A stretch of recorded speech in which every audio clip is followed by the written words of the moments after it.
Aujourd'hui, nous allons découvrir l'histoire de Joaquín El Chapo Guzmán, l'un des criminels les plus célèbres au monde. Son histoire est remplie de pouvoir, d'argent et d'évasion spectaculaires. Et au Mexique, dans une famille pauvre, El Chapo a commencé sa vie très loin du pouvoir et de la richesse. Pourtant, au fil des années, il va réussir à construire l'un des cartels les plus puissants de l'histoire. Son organisation criminelle contrôlait d'immenses réseaux de trafic de drogue à travers plusieurs pays. Grâce à cela, il est devenu extrêmement riche et très influent dans le monde du crime.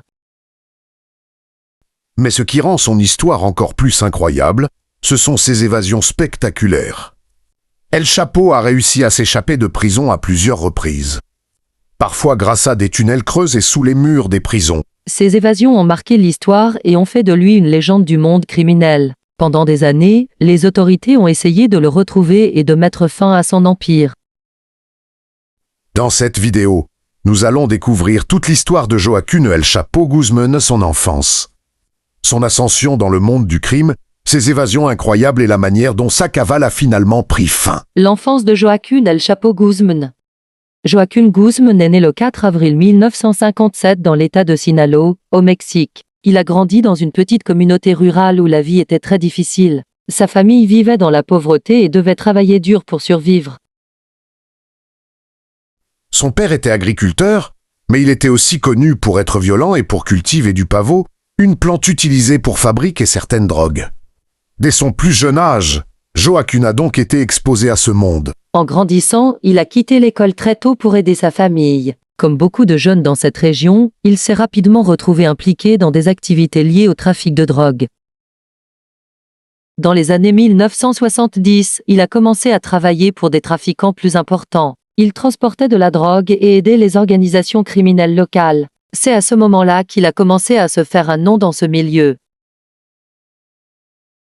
Joaquín était connu pour être très ambitieux. Il voulait devenir puissant et riche et il était prêt à prendre des risques pour y arriver. Peu à peu, il va gravir les échelons du monde criminel.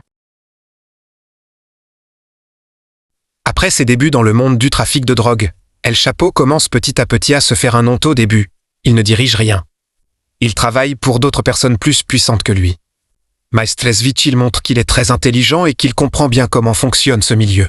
Il travaille notamment avec le cartel de Sinaloa, une organisation criminelle très connue au Mexique. Ce cartel est impliqué dans le trafic de drogue vers plusieurs pays, notamment vers les États-Unis. À cette époque, El Chapo apprend beaucoup comment transporter la drogue, comment organiser les routes de trafic et comment éviter la police. Petit à petit, il commence à avoir plus de responsabilités. Les personnes auditioneuses de lui voient qu'il est capable de gérer des opérations importantes. Grâce à cela, il gagne de plus en plus de pouvoir dans le cartel. Une des choses qui rend El Chapo différent, c'est sa façon d'organiser le trafic. Il trouve des méthodes pour transporter la drogue plus facilement et plus discrètement. Par exemple, certaines cargaisons passent par des camions, des bateaux ou même des tunnels.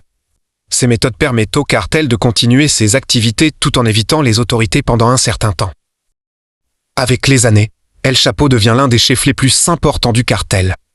Son influence grandit et son nom commence à être connu dans beaucoup de pays. Les autorités commencent alors à s'intéresser de plus en plus à lui. Mais malgré cela, pendant longtemps, il réussit à rester libre et à continuer ses activités. Cela contribue à construire sa réputation dans le monde du crime organisé. Les tunnels et son organisation.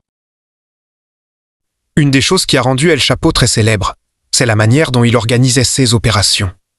Contrairement à beaucoup d'autres trafiquants, il utilisait des méthodes très élaborées pour transporter la drogue et pour éviter la police.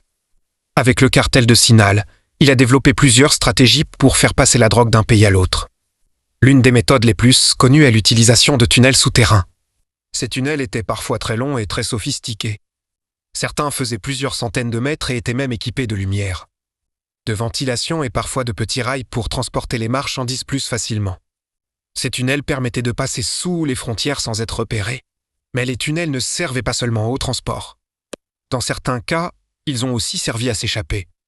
Par exemple, quand El Chapo était surveillé par les autorités. Ces tunnels pouvaient lui permettre de disparaître rapidement. Son organisation était aussi très structurée. Dans la cartel, chaque personne avait un rôle précis. Certaines personnes s'occupaient du transport, d'autres de la sécurité. et d'autres encore des contacts avec les différents réseaux. Grâce à cette organisation, le cartel a réussi pendant longtemps à continuer ses activités malgré les efforts des autorités pour arrêter les responsables. Mais plus El Chapo devenait connu, plus les autorités du Mexique et des États-Unis essayaient de le retrouver. Cela a conduit à plusieurs arrestations et aussi à des évasions très célèbres. Les arrestations et les évasions. Avec la tangue, El Chapo devient l'un des hommes les plus recherchés au monde. Les autorités du Mexique et des États-Unis commencent à travailler ensemble pour essayer de l'arrêter. Pendant des années, il réussit pourtant à éviter la police. Mais en 1993, il est finalement arrêté pour la première fois au Guatemala. Après son arrestation, il est envoyé dans une prison au Mexique. Beaucoup de personnes pensent alors que sa carrière dans le crime est terminée. Cependant, l'histoire ne s'arrête pas là. En 2001, El Chapo réussit à s'échapper de prison d'une manière très étonnante. Selon certaines versions, il aurait réussi à sortir caché dans un chariot de linge utilisé par la prison. Cette évasion le rend encore plus célèbre. Pendant plusieurs années après cette fuite, personne ne sait exactement où il se trouve.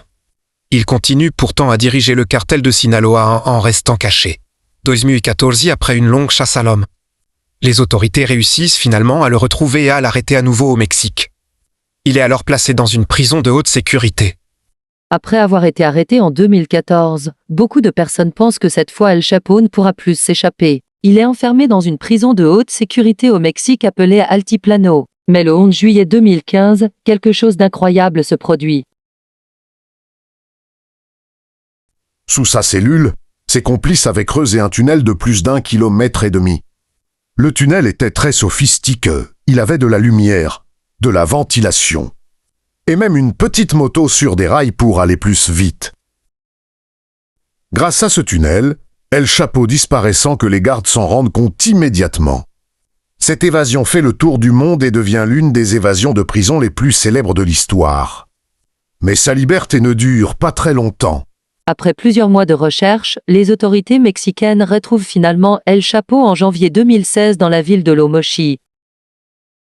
Après une opération menée par les forces spéciales, il est arrêté une nouvelle fois. Cette fois, pour éviter une autre évasion, il est extradé vers les États-Unis.